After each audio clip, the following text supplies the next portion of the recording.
interview a lot of actors and directors, and so I'm hitting you with the same kind of questions that I ask them, which is, what TV series would you love to guest star on? The Office is like one of my favorite shows of all time, and I would have loved to, maybe be a part of like the sports agency that Jim and Daryl went and worked at later on in the show, or something. I would have been a janitor. I would have been anything really, IT guy, whatever. Got it. Is that one of those shows that like is your Friends? You could just watch it endlessly. Yeah, I've seen it through from beginning to end at least like 8 times. Oh wow! Because we're talking super fan. Yeah. I know too much. Got it. What movie or movies do you think you've seen the most?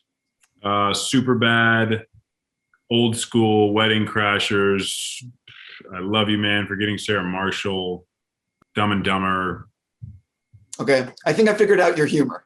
Yeah, it's pretty pointed there. Right. In an emergency, you have to leave your house. Mm-hmm. What's the pair of sneakers that you grab? Like, what's that one pair that you grab and why? Oh, that's a great question. I think I grab the Jordan 1 low. It's like the Dior Jordan 1 lows. I think those are like my favorite pair right now. Sneaker culture is never been bigger than it is right now. How many pairs do you think you actually have? And I am curious, what's the most you've spent on a pair of sneakers? Oh man. It's not very much because I've been a Jordan athlete for a long time, so I get all the Jordans, fortunately. So like that's what I wear. I have to ask you, is it rude if I put up my middle finger at you right now? I'm sorry. Yeah, no, it's not rude at all. I understand it. How many pairs do you think you have? Oh man, that's like 300 probably easy. Got it. I try to do a good job of like, if I haven't worn them for a while or I don't like really like wear them a lot, I try to give them away, like give them to people. So I feel like it could be way worse than that. But the thing is, like, I have found, I'm not a big sneakerhead, but I know a lot of people that are. I have found that if you wait like 10, 20 years, everyone wants that pair. So is it sort of like, do I want to give this away or do I just want to hold this for 20 years and it's going to be super cool? For me, it's space. Like, not only is it shoes, but I also wear size 16. So they take up even more room. And so it's like, where do you put them? Like I know some guys that dedicate an entire guest room and they build out a guest room, like shoe closet, but I haven't done that. I do have a lot of sneaker space, but I got to find space for them. I get it. I would imagine one of the perks of your job is if there's ever a pair that you really want that's like super rare, it's just a phone call away. That is one of the perks, and I've been fortunate to get most pairs that I want. Yep. Again, middle finger. I get it. One of the things about you is you take care of yourself with sports and nutrition. What do you wish like you knew early in your career that someone had told you? Man, that's a great question. I love that question. I sort of did this, but I was a health and exercise science major in college. I wish I had just really done a deep dive, and I do it more now, but I wish I had started earlier. Trying to meet with people who are at the top of their field in health and exercise science and pick their brains on what do we think is best, because there's all these things. I feel like when I came into the NBA, strength training and certain things that we use are not even used today. And this was like 10 years ago. It wasn't necessarily like, oh yeah, 30 years ago, things were different. This was like not that long ago. And even beyond that, it was like 5 years ago, it was different. So like things are changing so much that I really probably would have tried to stay more on top so that I'm not reacting, that I'm just sort of like staying on top of those trends, because we're learning stuff about our bodies and how we can compete better and longer and be stronger and bigger, faster, stronger all the time. I am completely blown away by what Tom Brady has accomplished. And I'm just curious, do you think it's the food and the science, or did he make a deal with the devil? I think he maybe made the deal over some healthy food, and it's the science as well. But yeah, I mean, it's it's unbelievable. I mean, LeBron has sort of had that same like sustained like long period of being very, very good, and it's so impressive. I think a lot of things have to go right.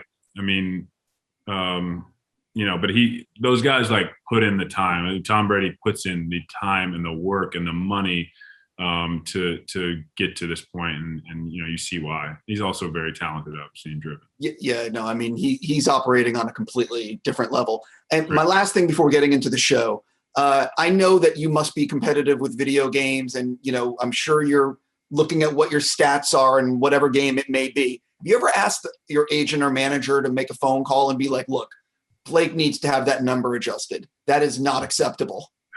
I haven't. I have not yet. I sort of if it's lower than you think it should be, I kind of like try to use it as motivation. Okay. So I haven't yet, but now that you say that, I need to make a phone call. Got it. So jumping into the show, what was it? First of all, why are prank shows so beloved by everybody? I love those shows. I can watch them endlessly.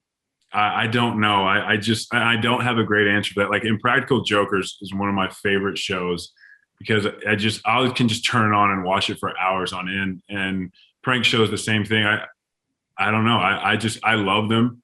And I love this idea of taking the person who's always pranking somebody and turning it around on them. And it made for like really great television because you can have this camera angles and, if somebody sees the camera, it doesn't matter. They both think they're the one that's in on it. So it really lends itself to great content. And I don't know, it's just a guilty pleasure of mine. And I hope people like it as well. Yeah, that's the thing I think that's really cool about your show is that you don't have to hide the cameras. You're getting willing participants who don't realize they're, the double cross. Yeah. So, you know what I mean? I thought that, was it easier to recruit people? Like, could you sort of talk about that aspect of it? As far as the people that we were the pranksters and the prankies or whatever. I don't know. I mean, the casting department did such a great job of finding people. There were obviously hidden cameras because you couldn't have everything out in the open. There'd be questions, but like we got so much footage from like our fake stunt guy or our fake prank like producer, asking them like one-on-one footage, and like that lends itself really well as well. Our like from top to bottom, our cast was unbelievable. Like everybody that was working behind the scenes, all the actors that were in there did an unbelievable job, and there was so many moving parts to like pull this off that it was impressive to see. And I was like super just pumped to be a part of that crew. Did you have new respect after making this show for what Ashton Kutcher pulled off with Pranked years ago? Absolutely, because it's things can go wrong, like not wrong and like oh no, like this is really bad, but like if somebody's not in the right spot or somebody's late or somebody says the wrong thing or turns the wrong way, it can sort of mess things up. So yeah, I definitely have respect for Ashton Kutcher for many reasons, but one for what he did in Punk'd. How close did any of these come to someone really like freaking out or getting angry, or do you know what I mean? Like, because you have to monitor. Someone could easily fly off the handle. Yeah, there was a couple where I was a little bit worried about it, but not to a point where like they were really gonna like hurt somebody, but just that like they were gonna get a little bit too angry, maybe throw something. But like our actors did a great job of like controlling those situations and making sure that nobody was getting too worked up, and they kept them in this like moment of like suspense where it's like what is going on here, but you keep them in that moment as long as possible to try to get all these reactions, and then when we had to, we would reveal. You did a few episodes of this series. If it ends up being a hit, are you planning on doing more? Yeah, if we're lucky enough to do more, I'm definitely excited to do more. It's also great. I was talking to somebody about this. It's great because now I've gotten a chance to watch these episodes, and like there's already so many things where I'm like, I would do this different, this different, this different. Not that I'm not happy and proud of what we did, but like I just know we can make it even better. So hopefully we get that opportunity. Yeah, a lot of people don't realize making the first season is just also about putting the infrastructure in. How do we do this? What's our editing technique? Like, what are we looking for? And then the second season is always better in terms of the infrastructure. Exactly. There's like already so many things that I'm looking forward to if we get that chance. Switching gears again, I want to go back to some other things. When was the last time you think you were like really nervous before a game, and why? Before a game, I would probably say my first playoff game, just because I've obviously never been in the playoffs, and like as a young guy, like you always hear like your vets talk about how different the playoffs are. They're like, oh, the playoffs are it's a whole different brand of basketball. You know, everybody's watching. You know, the arena's packed. It's always against a good team because they're in the playoffs. So I think that was the last time I was like really nervous. After that, it's like, you know, you're excited, but I wouldn't say nervous. I'm always excited before a game, but not necessarily nervous. This is similar to a question I asked you earlier, but there's going to be people that are going to watch this that are, maybe there'll be players who are in college watching this interview. And I'm curious, what advice do you wish someone had given you right before you got in the league to sort of like get you ready for what was about to happen? Or did you actually get that kind of advice from someone? I did get that advice, but you know, that's the sort of the funny thing about it is like a lot of times you have to experience that advice before you can actually apply it, or at least for me, right? Like everybody was saying like, hey, like this is a marathon. This isn't like a sprint. Like you have to be patient. You got to put the time in. You're a rookie. You know, you as a player, like for me personally, you want everything to happen. You want to be that complete player right away. You want to be where you want to be at that end goal right away. And it's such a process, man. And you have to like really learn and really slow down and appreciate everything that you're doing. But at the same time, always be motivated to make yourself better. And for the most part, I think I did that.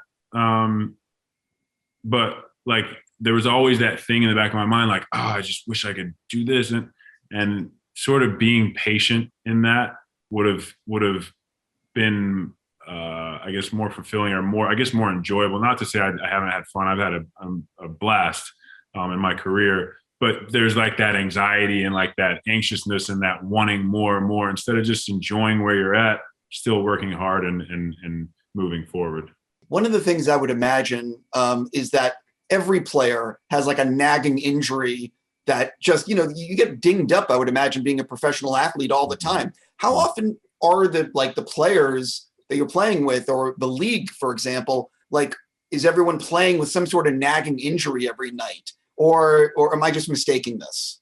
No, I mean, especially towards the end of the season, like there's that saying, like the injured versus hurt. You know, if you're injured, you can't play. If you're hurt, you can still play. And I think every guy like has like a somewhere is hurting, you know, like some guys are playing with tendonitis, some guys are playing with like a wrist thing. So especially towards the end of the season, I would say it's hard to put a percentage on it. I would say like 75% of the league, like who play like minutes, like regular big minutes every game, like has something going on. So that's just a part of it. I can only imagine. Listen, love talking with you. Thank you so much. Hopefully some of these questions were good, and wish you nothing but the best. Thank you, man. I appreciate it. It's nice meeting you.